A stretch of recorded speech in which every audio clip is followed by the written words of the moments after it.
Hello, c'est Chris pour améliorer ses photos. Aujourd'hui je suis avec Benoît qui est juste derrière la caméra. Tu n'as encore jamais rencontré Benoît mais tu verras, je le filmerai après. C'est un ancien collègue en fait quand je bossais encore, j'étais pas encore photographe professionnel. Et bien je travaillais avec Benoît, on s'est mis à la photo, pas tout à fait en même temps mais voilà, on a fait un petit peu nos premières armes ensemble. Donc tu vas pouvoir découvrir Benoît aujourd'hui. Donc aujourd'hui c'est la partie 2 pour photographier les étoiles, photographie dans la nuit et notamment de Voie lactée.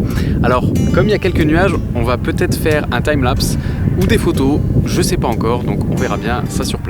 Alors du coup pour voir la Voie lactée, il y a plusieurs conditions en fait. La première condition c'est déjà il faut qu'il fasse beau. Donc forcément il faut pas de nuages, il faut pas qu'il pleuve, donc il faut un ciel dégagé. Ça c'est la première chose. Donc je vais te mettre peut-être une petite photo de ciel pas dégagé parce que là justement il y a encore quelques nuages par là-bas. Toi tu les vois pas mais moi je les vois. Du coup voilà, tu verras ce que ça donne avec des nuages, donc forcément tu peux pas voir les étoiles à travers, c'est logique. La deuxième chose, c'est les phases de la Lune. Alors là, on réduit un petit peu les dates à laquelle tu peux voir la Voie lactée. En fait, tant que la Lune, elle est dans le ciel, en fait, de manière assez visible, on va dire, eh bien, elle bouffe beaucoup de lumière. Tu sais, comme par exemple, quand il fait jour, en fait, tu sais, le soleil, il est dans le ciel, les étoiles, elles disparaissent pas pour autant. C'est juste que le soleil, en fait, il est tellement fort qu'il mange la luminosité des étoiles. Et avec la Lune, c'est un peu pareil. Donc, eh bien, en fait, elle prend tellement de luminosité que tu ne vois quasiment plus la Voie lactée. Donc voilà, il faut que la Lune soit noire. Donc c'est, comment on appelle ça? La nouvelle Lune? Je crois que c'est la nouvelle lune, ouais. Donc soit qu'elle soit totalement noire, soit qu'elle soit sous l'horizon, donc qu'on la voit pas. Donc voilà, ça restreint aussi un petit peu les possibilités de voir la Voie lactée.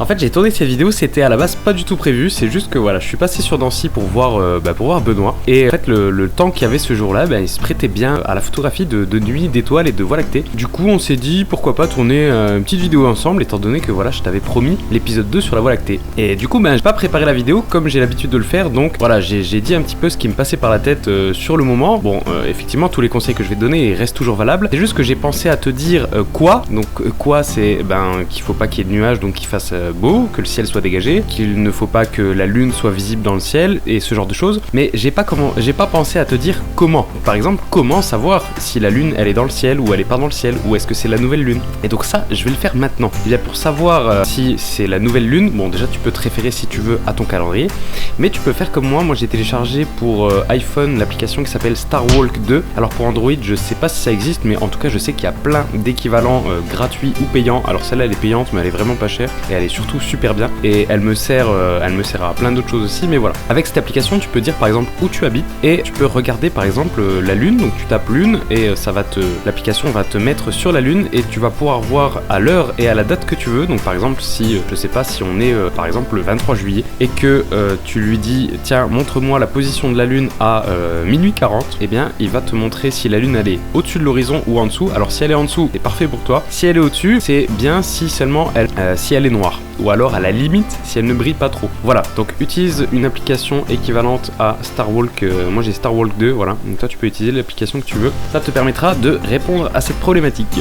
Donc là ce soir je vais pas pouvoir te montrer une photo avec la lune et sans la lune, mais voilà, tu vois ce que je veux dire. Troisième point à vérifier. Donc il faut savoir aussi que la Voie lactée, on peut la voir en France. Donc si tu viens d'autre part, alors si tu viens de Belgique ou de Suisse, ça marche aussi. Par contre si tu viens de l'autre côté du monde, je sais pas exactement, mais moi je vais parler pour les pays autour de la France. Tu peux voir la Voie lactée entre avril et septembre uniquement. Donc ça veut dire qu'entre septembre et avril, donc septembre, octobre, novembre, décembre, etc., tu ne peux pas voir la Voie lactée. Pourquoi? Eh bien parce que tout simplement la Voie lactée elle est toujours là, puisque c'est notre galaxie, mais elle sort en fait de au-dessus de l'horizon quand il fait jour. Et quand il fait nuit en fait elle est sous l'horizon, donc tu peux pas la voir. Et il n'y a que entre avril et septembre que tu peux la voir.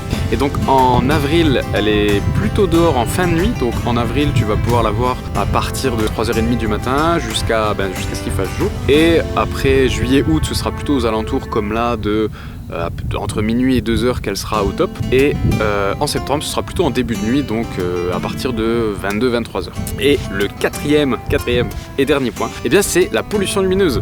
La pollution lumineuse, je t'en avais déjà parlé dans le premier épisode sur la Voie lactée que je te mets juste ici. La pollution lumineuse en fait c'est l'éclairage en fait des villes et des villages. Tu sais, cet éclairage un peu jaune, parfois blanc, les éclairages à LED, enfin bref, toutes ces lumières artificielles qui sont allumées la nuit, eh bien ça va grandement pourrir ta photo en quelque sorte. Et là d'ailleurs je vais pouvoir te mettre un exemple en photo parce que ici il y a une énorme pollution lumineuse, donc tu vas voir ce que ça donne, tu ne vois plus aucune étoile. Voilà, donc il faut s'éloigner au maximum des villes de toute cette pollution lumineuse. Et comme la Voie lactée, souvent, elle se situe au sud, et bien le mieux, c'est que direction sud, donc pour nous, c'est par là-bas, direction sud, le mieux, c'est qu'il n'y ait pas de ville dans cette direction. Voilà, alors comme tout à l'heure pour la Lune, et bien là je vais te mettre en description des liens vers le site de l'AVEX. C'est une association qui a fait des cartes de la France avec toute la pollution lumineuse dans toute la France. Donc du coup regarde, je te mets une image de... ça c'est ma ville, tu vois, au centre, c'est Thionville. C'est là que j'habite. Comme tu peux le voir, c'est vraiment... alors plus ça tend vers le noir et bleu, mieux c'est. Moins il y a de pollution lumineuse. Et plus ça tend ensuite vers le cyan, vert, jaune, rouge et violet. Et plus c'est la merde et moins tu verras d'étoiles. Donc voilà, là si je veux, par exemple quand j'ai la flemme, et bien je vais environ ici, tu vois, dans le cyan. Donc ça c'est juste parce que j'ai envie d'aller voir les étoiles mais j'ai pas envie de rouler beaucoup, donc je vais ici. Maintenant si je veux faire de belles photos de la Voie lactée, avoir un ciel pur, et bien je vais à cet endroit là. Voilà, donc là c'est à 1 heure de route de chez moi. Ça me demande de bouger un petit peu, mais voilà, c'est toujours la bonne petite aventure. Je te conseille de faire de même. Voilà, si tu habites à Paris ça va être un peu compliqué, mais tu pars peut-être en vacances cet été, peut-être tu vas dans le sud. Voilà, ces cartes elles vont t'aider à trouver l'endroit le plus propice en fait pour avoir le meilleur ciel. Voilà, donc si je récapitule les 4 points, donc on a, il faut qu'il fasse beau, donc un ciel dégagé.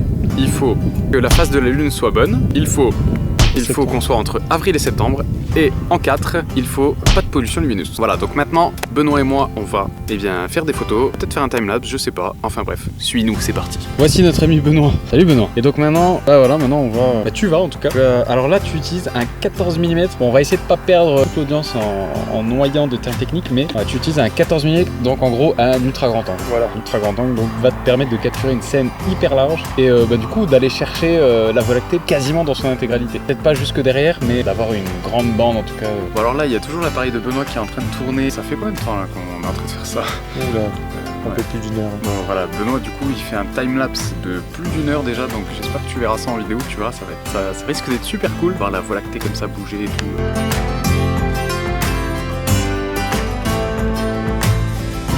Moi du coup pendant ce temps-là, qu'est-ce que j'ai fait? J'ai essayé de faire un petit timelapse aussi au début et finalement je me suis résigné en voyant que Benoît le faisait très bien. Donc du coup j'ai essayé de mettre le 85 et le 35 et de prendre des objets du ciel. Donc j'ai visé, je te le montrerai là sûrement en photo, j'ai visé en fait tu vois une partie de la Voie lactée où je voyais plein d'étoiles et j'ai essayé voilà d'avoir un maximum d'étoiles comme ça sur ma photo avec le 85.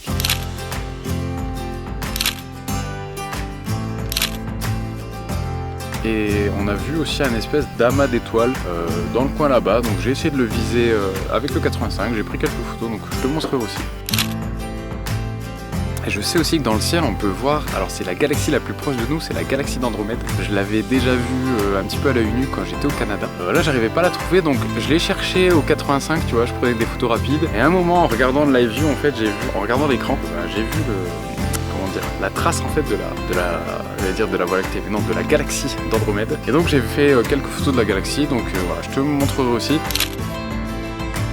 Il vaudrait mieux avoir un zoom un peu plus puissant pour pouvoir mieux la capter. Mais voilà, j'ai fait ce que j'ai pu avec le matériel et je trouve ça déjà cool de se dire que c'est une autre galaxie, putain. Donc bref, bon voilà, en tout cas, si tu as appris des choses, si tu as aimé partager cette expérience avec nous, eh bien tu peux comme d'habitude me le faire savoir en laissant le petit pouce bleu qui fait plaisir. Je te mets aussi les liens pour suivre Benoît dans la description, n'oublie pas. Tu peux t'abonner en cliquant juste ici, tu peux regarder ma dernière vidéo en cliquant là et je te mets un tout nouveau bouton carré pour télécharger mon livre gratuitement qui t'apprendra plein de choses si tu débutes ou si tu es intermédiaire en photographie. Voilà, c'était Chris, Benoît derrière la caméra et nous on te dit à bientôt.